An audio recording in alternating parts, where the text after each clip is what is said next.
The following podcast is going to contain spoilers, along with me, just a regular guy, talking about all the things I love, such as comics, movies, television, music, and books. So yeah, proceed at your own risk.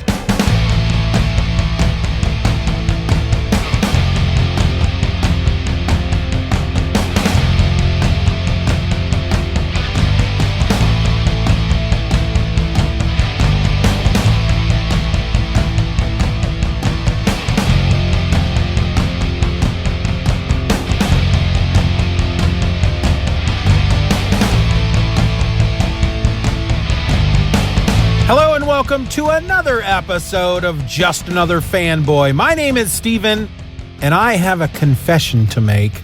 I listen to my own episodes. That's right. I listen to my own episodes. There's a reason why I listen to them. I listen to them once, of course, when I'm editing. But once I'm done editing, I just go ahead and I get it put up, schedule it for release, and then when it's actually released, I listen to it. I listen to it on the way to work, the very morning it's released, every single day. And the reason I do that, really, well, at least what I tell myself, is that I'm just making sure that everything sounds okay. I mean, the fact of the matter is it's already released. So if it's not okay, it's too late to really do anything about it. But I often enjoy listening to them and then cringing at all the mistakes that I hear myself make. But recently, a couple of the episodes that I've listened to recently that I put out last week, I got a little negative. And some of you may listen to my shows and go, well, I don't remember you being really negative at all. The X-Force episode and the Six Gun Gorilla episode, I had some negative things to say about the art and about the writing. And, I feel bad about that. I'm not afraid to admit that I feel bad about that. I start thinking about the fact that, what if the guy who wrote Six Gun Gorilla, Simon Spurrier, what if he happens? What if he's eating apples? What if right now he's sitting in a bar in Budapest eating apples while wearing red cowboy boots? That could be happening right at this moment. We don't know that. What if he happens to stumble across the episode and he's listening to it and it makes him feel bad? I think about these things. What if the artist, Mr. Stokely, what if he stumbles across it and hears what I'm saying and he feels bad? Now, I doubt they're gonna. I doubt they're gonna stumble across the episode. I don't know. They might. It's out there. Anybody can grab it fairly easily. But I doubt that they would feel bad about what I think about their book. I think anybody who is creating something and putting it out there for people to consume, they have to expect criticism. I know that there are people who listen to this show and might listen to 3 minutes and go, this sucks. This guy is horrible. And then they just move on with their lives and they don't come back. Whereas some people will listen to it and they'll listen to multiple episodes and then go out on the internet and tell everybody how bad this show sucks. I have always preferred to be the person that if I didn't like something, I just didn't read it anymore. I didn't watch it anymore. I didn't listen to it anymore. I download plenty of podcasts and I'll get 3 minutes into it and just go, nope, this is not for me. And it's for a number of reasons.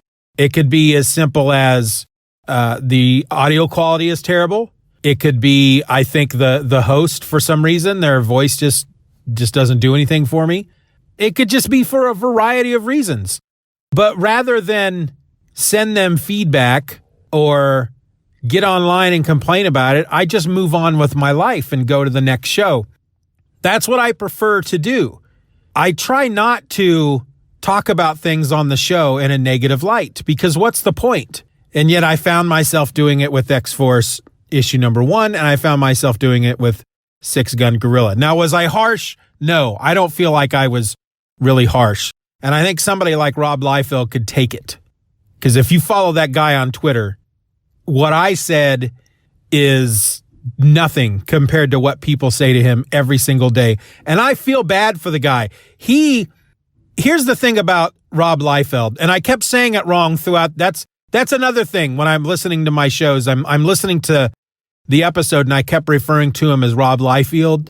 And I remember when I was, 16, 17 years old, and I started reading his books.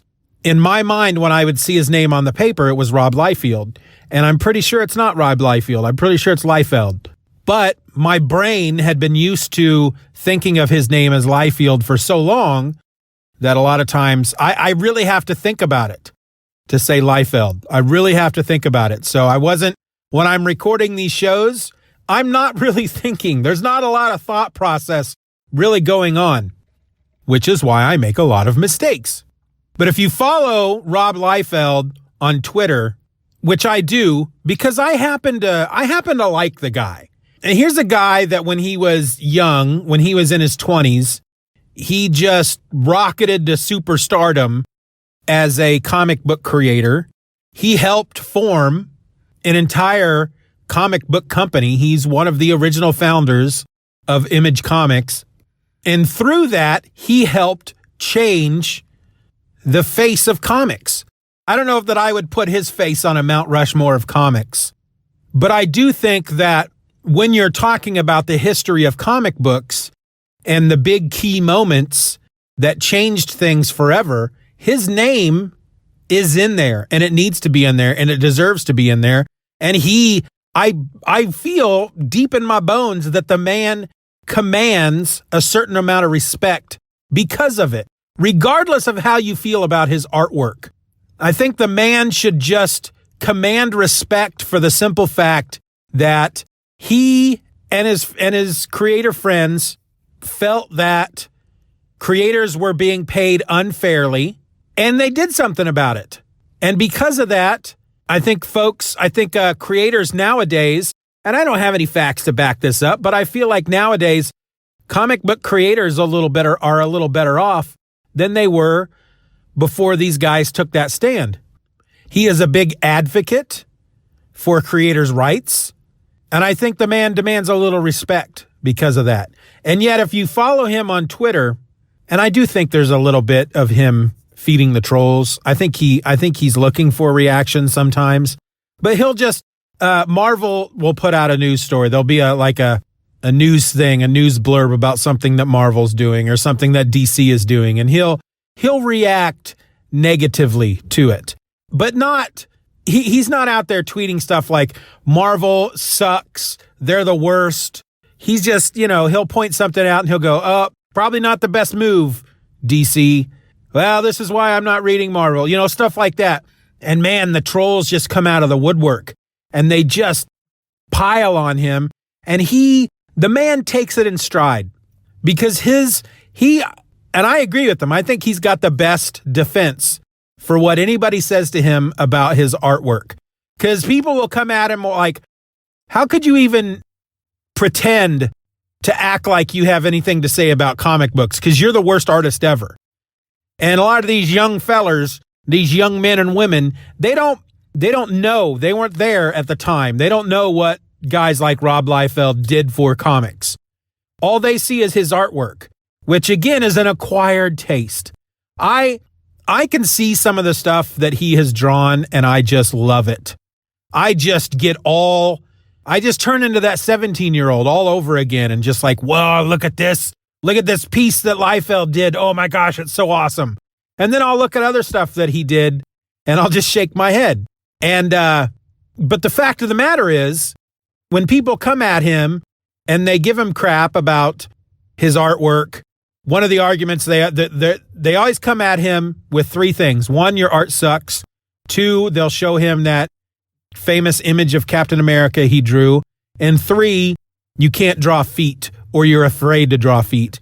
And there's a big part of me that maybe today I might go through that X-Force issue #1 and just grab every single panel that has feet in it and put it out there on Instagram and Twitter and just say, look at all the feet in this one issue. Don't tell me Rob Liefeld is afraid to draw feet.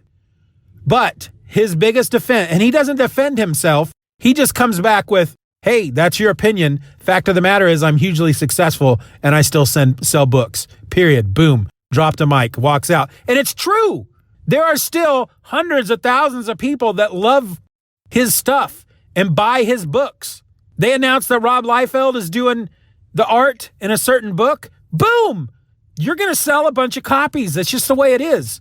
Whether the vocal minority, because that's really, if you're paying attention to Twitter, it's like you feel like everybody hates Rob Liefeld. So yeah, the point I'm trying to make here is that I felt like I got a little negative in those 2 episodes, and I'm not going to beat myself up about it, but I do feel bad when I do that, because I did enjoy Six Gun Gorilla. I hope that came across in the episode. I couldn't put it down. I did enjoy it. There were 2 things about it that took me out of the story a couple of times, but I enjoyed the book. I enjoyed reading X-Force #1. I bought the Epic Collection, and I'm going to continue reading it. But man, Liefeld's art, it's just one of those things. It's very polarizing. And his choices in costume, at least at the time, I don't think he does it all that much anymore. I feel like a lot of the stuff that I've seen from him recently, his characters look less bulky, not because he's drawing them slimmer with less muscles, but because they don't have all the pouches and the padding, the shoulder pads and the leg belts. That was a 90s thing. I don't know if that came from Liefeld, but it was definitely a 90s thing. And the fact of the matter is, if you look at a lot of Marvel books and DC books, after Image was formed, you're going to see a lot of art that tried to look like Liefeld. You're going to see it out there. I mean, the man sold books, and he still sells books. But there are times I feel bad for him on Twitter, and I want to jump to his defense. But there's no need for me to do that, because he comes across on Twitter as if he just doesn't give a crap what these people think. And I would like to think that that's true. I would like to think that he's just laughing all the way to the bank at these people that come on Twitter and tell him he sucks. But there's a part of me that feels like he's throwing that persona out there when he's tweeting, but then he closes his phone and a single tear rolls down his face. I don't know. I do know that I was in Chicago the year that Marvel Reborn launched, when Jim Lee and Rob Liefeld took over those Avengers and the Hulk and Fantastic Four and Captain America. And I wasn't going to buy, at that point, I was kind of over Liefeld. His books weren't doing it for me anymore. And he had a real issue with starting books and not finishing them. And I was kind of over him. And then I go to this convention in Chicago, and he's there to talk about his new run on Captain America. And he just seems like a very friendly, down-to-earth, personable kind of guy. And he made me believe again. And so I bought Captain America, and I regretted it. It was not great, but I like the man. I may not like everything that he puts out. I may not like some of the stuff he says on Twitter, but I like the man. From what I know of the guy, he seems like a good guy. I don't know that I've ever read anything online from anybody that says that he's a terrible person and that he treated them bad at a comic book convention. I think anybody who may come at you with that may not be telling you the first part of the story where they came at Liefeld negatively first. I don't know. Maybe I'm just maybe I'm not reading the right stuff, but I tend to try to stay away from the negative and focus on the positive. And I'm not trying to make a big deal out of it. I'm not trying to get people to go, no, Stephen, your episodes were fine.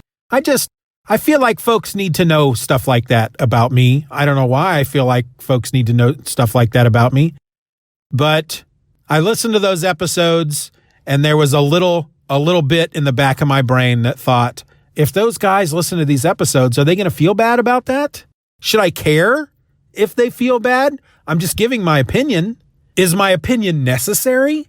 Do I have to give my opinion? Do we have to do anything? I really don't know if I have a point in this episode, other than to say that I did enjoy Six Gun Gorilla and I did enjoy X Factor #1. I'm not going to apologize for the slightly negative bent on either of those episodes. That's not the point here either. Again, I'm not sure what the point is. Maybe I just felt like I needed to get an episode out, and this just happened to be on my mind. Maybe that's all this was. In the end, maybe that's all it was. I needed an episode. This was on my mind. I could fill up 15 to 20 minutes talking about it, and so that's what I did. There you go. My name's Steven, and I'm just another fanboy. Try to be nice to each other. I'll try to be nice to each other. What? That didn't make sense. I'm out. Just Another Fanboy is a presentation of the Steven or Else podcast. Questions and comments can be directed to feedback@stevenorelse.com. You can support the show for as little as $1 a month at patreon.com/StevenRor and get instant access to the My Other podcast, a weekly show about whatever crawls its way into my tiny little mind just moments before I tap record. You can find me on the World Wide Web at stevenorelse.com or find me on Twitter and Instagram by searching for @StevenOrElse. I also encourage you to subscribe to the show, leave us a 5-star review, and share this episode with a friend. Just Another Fanboy is a proud member of the Comics Podcast Network. You can find that over at comicspodcasts.com. All links will be in the show notes.